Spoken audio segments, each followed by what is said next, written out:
COVID-19 is surging in countries with lower vaccination rates in Eastern Europe, but also in countries with some of the world's highest vaccination rates in Western Europe. It's another reminder, as we have said again and again, that vaccines do not replace the need for other precautions.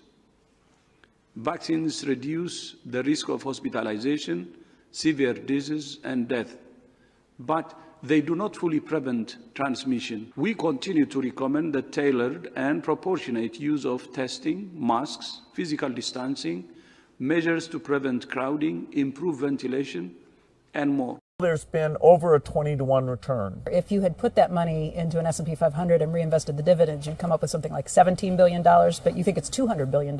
Here, yeah. You're okay. You're not going to get COVID if you have these vaccinations. These vaccines are highly, highly effective. Vaccinated people do not carry the virus, don't get sick. They're really, really good against variants. Everyone who takes the vaccine is not just protecting themselves, but reducing their transmission to other people and allowing society to get back to normal. Get your first shot, and when you're due for your second, get your second shot. Our key goal is to stop the transmission, to get the immunity levels up so that you get almost no infection going on whatsoever. When people are vaccinated, they can feel safe that they are not going to get infected.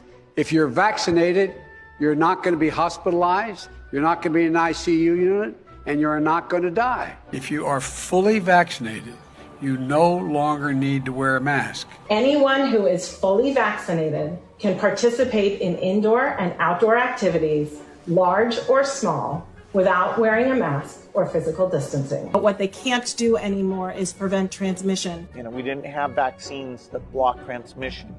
We got vaccines that help you with your health, but they only slightly reduce the transmissions. We need a new way of doing the vaccine. The level of virus in the nasopharynx of a person who's vaccinated and infected is the same level as the level of virus in the nasopharynx of an unvaccinated person. Reports from our international colleagues, including Israel, suggest increased risk of severe disease amongst those vaccinated early.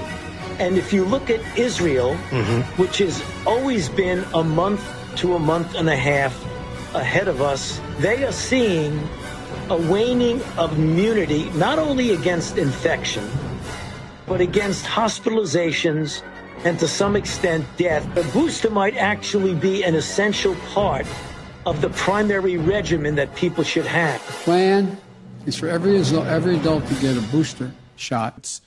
Clearly one of the best investments I've ever been involved in.